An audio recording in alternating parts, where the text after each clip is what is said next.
Kamala Harris latest. Kamala Harris's stance on the 10 most important issues. Kamala Harris, the Vice President of the United States, is riding high on a wave of favorable surveys and boisterous rallies just a few days before the Democratic National Convention.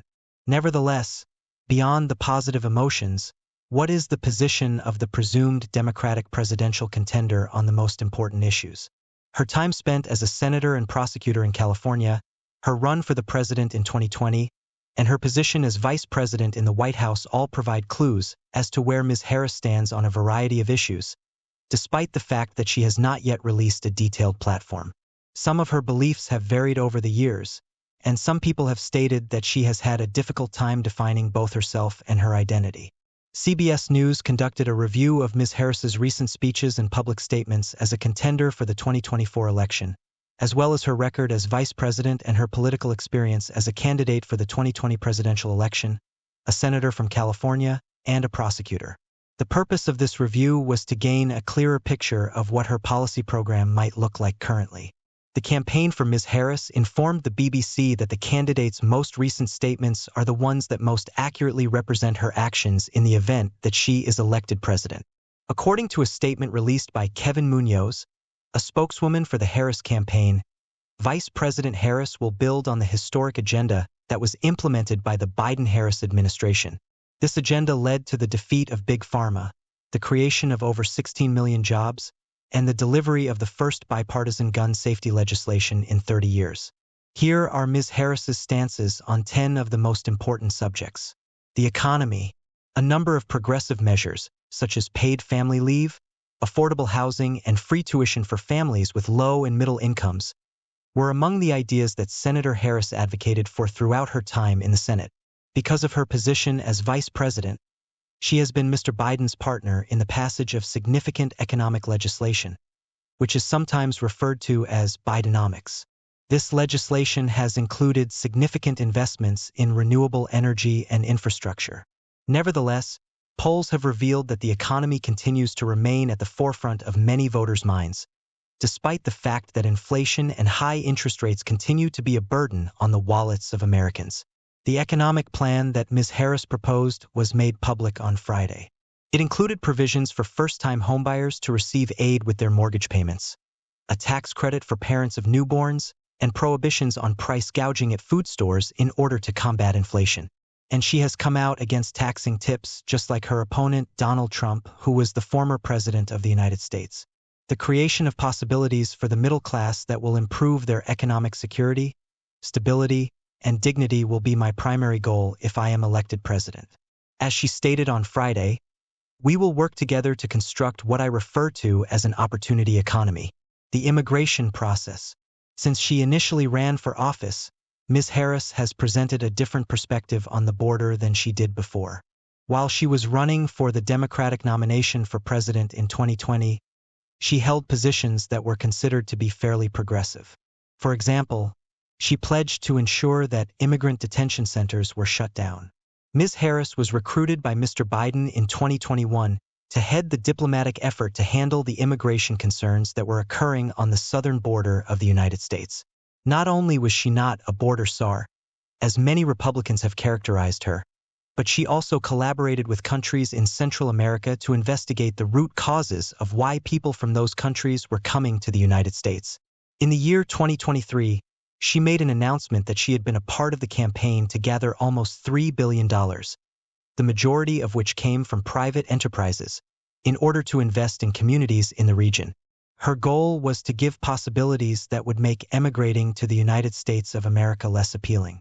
In the beginning of this year, she was a member of the push to enact a strict bipartisan border security pact that would have included hundreds of millions of dollars for the construction of a wall along the border. However, Trump was instrumental in the failure of the accord by criticizing Biden's border policies of creating death, destruction, and chaos in every American community. According to statements made by her campaign, she is still dedicated to bipartisan solutions to strengthen border security in the event that she is winning the presidency. An abortion. For a long time, Ms. Harris has advocated for the right of women to have abortions. She has been a strong supporter of legislation that would entrench reproductive rights on a national level for a long time, and she was key in the effort that the Biden campaign made to raise awareness about the importance of abortion rights during the election of 2024. There has been no change in that position. During a rally for her 2024 campaign in Atlanta, Georgia, she made the following statement. When Congress passes a law to restore reproductive freedoms, as President of the United States, I will sign it into law. She made history by becoming the first vice president to visit an abortion clinic. Following the overturning of Roe v. Wade by the United States Supreme Court in 2022, she went on a tour across the country to speak about the increasing number of abortion prohibitions in the United States. She frequently framed the issue as one associated with personal freedom. Since the beginning of her campaign for the presidency, Ms. Harris has received official support from influential organizations that advocate for reproductive rights. These organizations include Emily's List and Reproductive Freedom for All.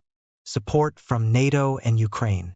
Despite the fact that she spent a significant portion of her early career concentrating on the state of California, Ms. Harris has grown more involved on the international scene ever since she moved to Washington in 2017 to become a senator. By virtue of her position as a senator, she visited Israel, Jordan, Afghanistan, and Iraq. As vice president, she has traveled to 21 different nations and met with 150 of the world's most influential leaders. Over the course of the previous year, she was present at the Munich Security Conference, where she made statements in favor of NATO. These statements condemned isolationism and pledged to provide support to Ukraine, for as long as it makes sense. In June, she also represented the United States at a peace conference that was held in Switzerland by Ukraine. During this conference, she reaffirmed the United States' support for Kiev. A letter praising her as the best qualified person to lead the country in international affairs was issued by 350 prominent U.S. foreign policy and national security specialists within 48 hours of her candidacy being public. The majority of these experts were Democrats. Israeli-Gaza conflict. Ms. Harris has been a supporter of a two-state solution for a considerable amount of time. In her role as vice president, she was more receptive to criticism of Israel than Mr. Biden was during the conflict between Israel and Gaza. She was one of the first officials of the administration to make a plea for immediate ceasefire, express concern over the humanitarian catastrophe for Palestinians, and accuse Israel of being responsible for bringing an end to the fighting. Benjamin Netanyahu, the Prime Minister of Israel, was in Washington in July, and she had what she described as frank and constructive conversations with him. As the presumed Democratic candidate, she stated that she conveyed to Mr. Netanyahu her serious concerns on the number of casualties that occurred in Gaza and that the manner in which Israel defended itself was of utmost importance. She stated, "It is time for this war to end," following the face-to-face discussions that took place at the White House. However, contrary to what some people on the left in the United States have advocated for, she does not support an arms embargo on Israel. Her national security advisor, Phil Gordon, stated on X that she has been clear. She will always ensure Israel is able to defend itself against Iran and Iran-backed terrorist groups. This statement was made according to this statement. Paying taxes. While serving as a senator in 2017, Ms. Harris was a supporter of a variety of progressive tax programs. She was also a co-sponsor of a bill with Bernie Sanders that would increase the tax rate on investments in order to facilitate the expansion of Social Security for the elderly. As a contender for the presidency in 2019, she advocated for an increase in the business tax rate from 24% to 35%, compared to the proposal of President Biden, which she also supported, which called for a rise to 28%. This was a more extreme approach. According to a campaign official who spoke with the BBC, the vice president will continue to support President Biden's proposal to refrain from increasing taxes on low and middle-income Americans who make less than $400,000, £310,000, medical care. As the Attorney General of California, Ms. Harris and her office frequently utilized antitrust laws in order to prevent insurance companies, hospitals, and pharmaceutical corporations from increasing the prices of their customers. During her time as a senator in the United States and subsequently as a candidate for president in 2020, she held views that were more progressive than those of Mr. Biden. She advocated for the expansion of Medicare and other health care programs that were sponsored by the public sector. It was said by her campaign to the BBC that she would not advocate for a single-payer system if she were elected president. While she was serving as vice president, the White House took measures to lower the cost of prescription drugs, set the price of insulin at $35, gave Medicare the authority to negotiate drug pricing, and capped the amount of money that patients had to pay out of pocket for Medicare medication coverage. Misdemeanor. Before being elected as the District Attorney of San Francisco, and then as the Attorney General of California, Ms. Harris began her legal career by prosecuting those who were involved in the trafficking of sex and the abuse of children. Her offices were responsible for an increase in the number of convictions, notably for serious criminals. Nonetheless, this history led to criticism from the progressive left, who made the accusation that she was a cop at various points. During this time, those on the right have accused her of being kind toward criminals, despite the fact that her record is contradictory. When she was a prosecutor, she chose not to pursue the death sentence against a person who had slain a law enforcement officer. However, when she was the Attorney General of California, she fought for the state's authority to continue utilizing the death penalty. In addition, Ms. Harris has utilized her previous experience as a prosecutor to provide as a significant contrast to her opponent, who was found guilty of 34 felonies in connection with a hush money conspiracy that was designed to fraudulently influence the election in 2016. Kamala Harris is a pragmatic prosecutor who has successfully taken on predators, fraudsters, and cheaters like Donald Trump, said James Singer, a spokeswoman for her campaign.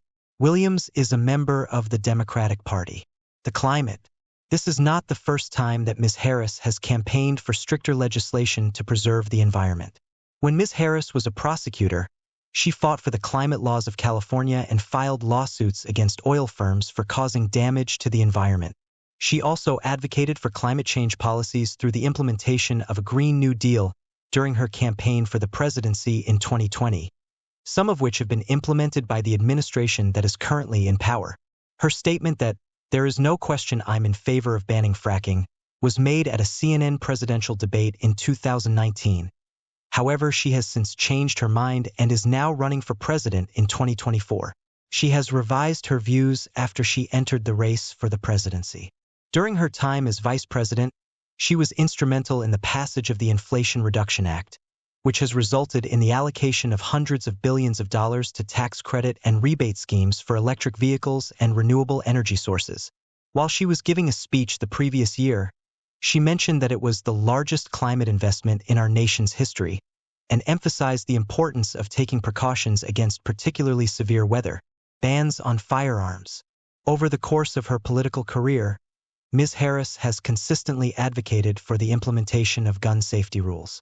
In her capacity as Attorney General of California, she successfully defended the state's gun laws when they were presented with judicial challenges. In her role as vice president, she has been responsible for overseeing the White House Office of Gun Violence Prevention. Earlier this year, she made an announcement on the establishment of resource centers to promote the enforcement of red flag laws, which are designed to prevent individuals who are capable of causing harm to themselves or others from obtaining firearms. Additionally, she urged the states to make use of the $750 million in federal monies that were made available for crisis intervention programs by the administration of Secretary Biden and Secretary Harris.